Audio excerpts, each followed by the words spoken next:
Au fil de la vie, la chronique de Christine Bartoli. Aujourd'hui, grande question, pourquoi mentons-nous ? Ce jeune homme a dit la vérité, il doit être exécuté.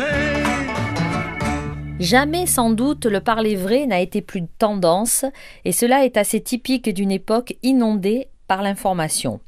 Plus on nous en dit et plus on veut en savoir, mais plus aussi on doute de la véracité de ce que l'on nous révèle.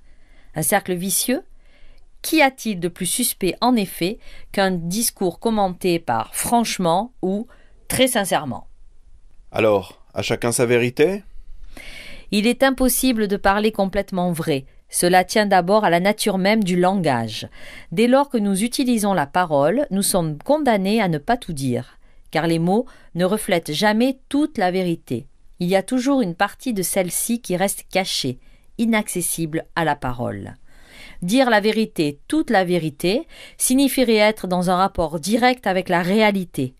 Or, nous sommes toujours dans l'interprétation, donc dans le mensonge ? Cela signifie plutôt qu'il n'y a de vérité que subjective et affective. Un exemple. Votre meilleur ami vous demande ce que vous pensez de sa nouvelle coiffure. Ayant promis de ne jamais lui mentir, vous lui avouez « elle est ratée ». Mais une tierce personne pourrait lui dire l'inverse avec autant d'honnêteté. D'ailleurs, vous-même, un autre jour, soumis à d'autres humeurs, vous pourriez tout à fait trouver que sa nouvelle coiffure lui va comme un charme. Ou bien estimer que dans de telles circonstances, être sincère serait lui faire remarquer que la coloration est réussie ou que la coupe lui donne un air plus sérieux. Est-ce à dire que le mensonge est un acte réflexe ? Suivre sa vérité reviendrait à ne jamais se mentir. Impossible. Car nous sommes incapables de ne pas mentir. Bien sûr, certains mensonges consistent en un détournement conscient et volontaire de la vérité dans le but de tromper l'autre. Mais cela reste très minoritaire. Au quotidien, la majorité de nos mensonges sont des actes réflexes, instinctifs, auxquels on a recours pour se protéger. De quoi ? D'une atteinte physique, morale, matérielle ou psychique. Derrière, il peut y avoir de la honte ou de la perte de l'estime de soi. En un mot, pour protéger la relation établie avec autrui ou avec soi, on ment par peur d'être privé de l'amour au sens large. Jouer avec la vérité serait ainsi indispensable à la vie en société. Cela fait partie des conventions sociales. Vous saluez votre collègue par un « ça va ?» S'il était décidé à dire toute sa vérité, l'autre vous répondra en détail « pas totalement, je m'inquiète pour tel ou tel dossier que je dois boucler, j'ai peur de ne pas finir à temps, etc. etc. » Mais il ment, et il vous répond « Très bien, merci, et toi ?» Preuve non pas de malhonnêteté, mais au contraire de considération et de respect.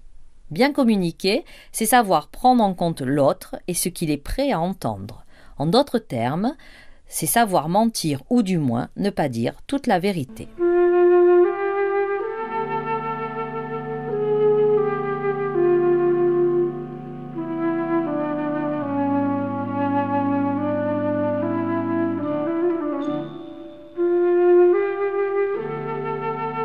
Alors, y a-t-il une différence entre vérité et sincérité ?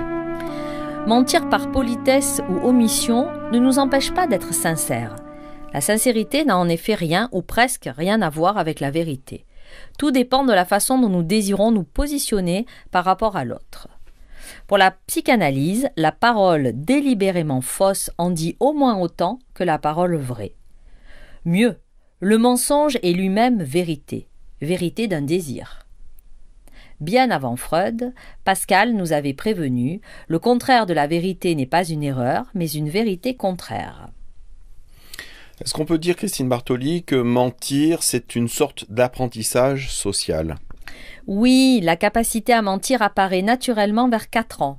L'enfant comprend qu'il n'est pas transparent, que les adultes ne connaissent pas tout de lui. C'est le début de la découverte de l'intimité qui va s'affirmer tout à fait vers 7 ans. Il assimile le fait qu'il a des pensées secrètes et que toutes n'ont pas à être exprimées.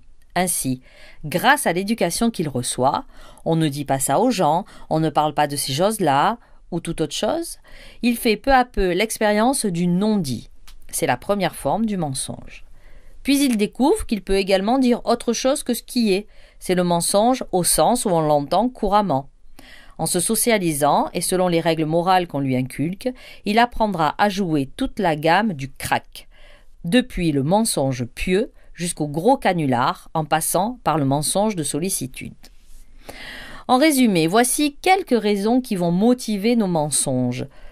Ne pas faire de la peine aux autres, défendre ce que l'on aime, protéger son intimité. Ce peut être aussi par timidité ou obtenir le vrai en prêchant le faux. Pour se protéger d'une réprimande ou d'une punition, pour paraître plus fort ou meilleur, par intérêt, par plaisir ou par jeu. Nous voyons bien ici qu'il y a deux formes de mensonges. Le mensonge social qui nous protège et protège nos relations aux autres. Celui-là est naturel et il nous permet de survivre en société. L'autre, par contre, est à se questionner. Merci Christine Bartoli, c'était votre chronique Au fil de la vie. On peut la retrouver et la podcaster sur Facebook. Vous pourrez également y laisser des commentaires, voire des questions que vous souhaiteriez voir traitées.